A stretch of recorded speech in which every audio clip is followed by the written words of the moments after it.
Well, the NFL has made a rule change, and some people are absolutely losing their minds, while other people love what's happening. Welcome to the Sports Trader Show. My name is John Todora. Before we go any further, I'm going to ask you for one little favor. I'm going to ask you to push the like button down below so that the algorithm thinks we're cool here at Sports Trading Systems. Now, let's talk about the new rule change. First of all, before we go into it, I want to talk about the NFL in general. So the NFL, to me, is always innovating and trying new things, and it upsets a lot of people. Some people get really irritated when they change things. These purists who are always saying, oh, there's nothing wrong with the game. Why are you changing the game? Well, there are a lot of things wrong with the game.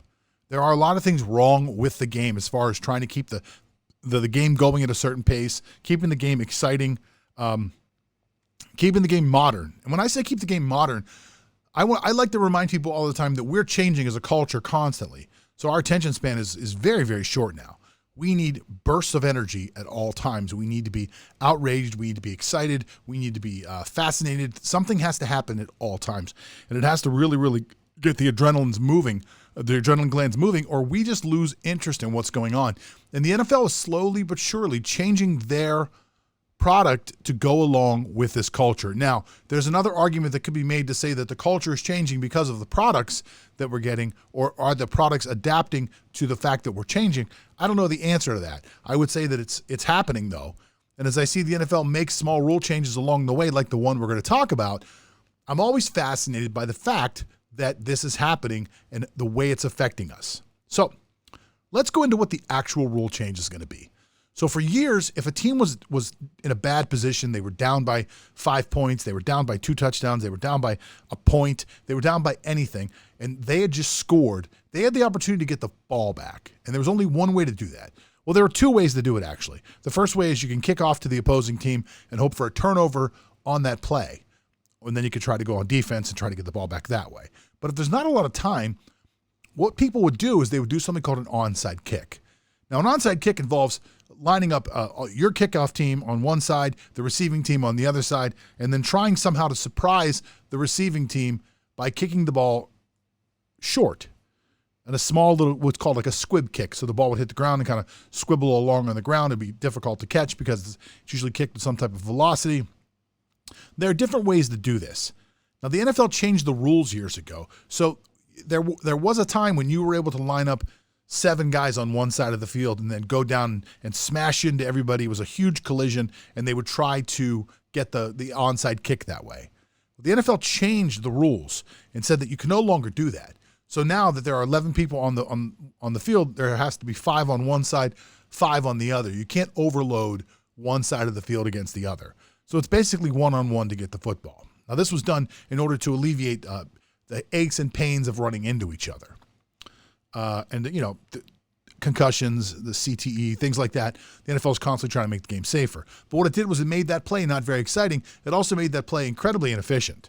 Not that it was ever an efficient play, but it made it even less efficient than it was before. At one point, there was an 8.5% chance of you getting a onside kick. The odds are much lower now. The percentages are much lower, which I'm going to show you in just 1 second. And what the NFL has done now is they have proposed something that's completely and totally different. They're saying we're going to get rid of the onside kick. We're no longer going to kick the ball short like that. There won't be a short onside kick. Instead, what they'll do is if you would like an opportunity to get the ball back, you could take the ball all the way back to your own 20-yard line. So you would take the ball all the way back to your own 20-yard line, and you would get one play. And that play would be a 15-yarder. So they would call it 4th and 15. But basically, it's 15 or nothing. So you can call it 4th down if you want, but, I just think it's, they'll end up calling it 15 or nothing. So you have to get 15 yards on one play. And if you can do that, then you get a fresh set of downs and you get to continue forward and keep the ball.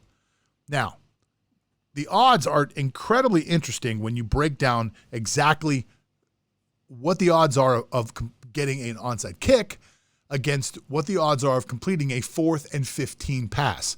Now, this is the only type of statistics I was able to find that would actually make this make sense. And, if you follow us here on the Sports Trader, and if you follow us at sportstradingsystems.com, you know that we're all about the analytics. We're all about the numbers.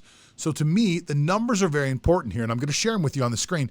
You'll see here in a second that the onside kick success ratio, the success of kicking the ball and having your team get the ball since 2010, 6.1%. 6.1%. Now that's not good. That's not good. That is very, very low. Out of, if there's 20 times, you're getting it maybe 1 out of every 20 times. Slightly more than 1 out of every 20 times. That is not good. Now, if you want to find out what 4th and 15 is, and this was fascinating to me. I didn't realize it was this high. 4th and 15, the odds of completing a 4th and 15 pass or run, 21.7% in the NFL. That's 1 out of every 5 times. So if you're looking at it strictly from 1 out of every 20 or 1 out of every 5, NFL teams are going to love the chance that they actually have this opportunity. Now, there is a significant difference in the fact that if you kick an onside kick and the other team gets the ball back, they get the ball around the 50-yard line. Where in this situation, 4th and 15, if you were to only get, say, 14 yards, they get the ball at the 34-yard line. If you throw an incomplete pass, they get the ball at the 20-yard line. So you're basically giving them a score. You're giving them points. Now, people in the media are losing their minds.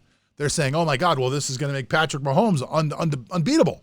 He'll be unbeatable. Teams are going to practice 4th and 15, and they're all going to be able to have a 15-yard play in their back pocket and blah, blah, blah, and on and on and on and on. It's not that easy.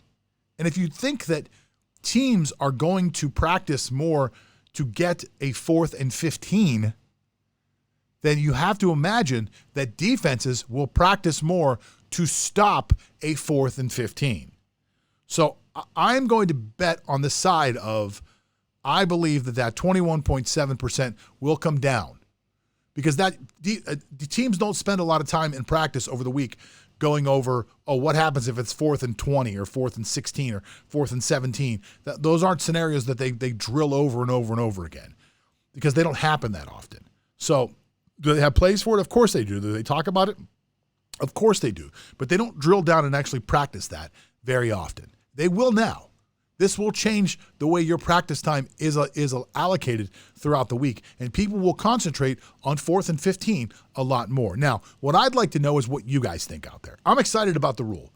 I love new rules. I love new changes. I love to see things be changed around and have a little different flair for what's going on. I'd like to know what you guys are thinking out there. So what you can do right now is leave a comment below. Don't forget to like the video. Hopefully we've brought some value to your day. I am the Sports Trader. We'll be putting out a couple videos a day right here, and I can't wait for sports to start again.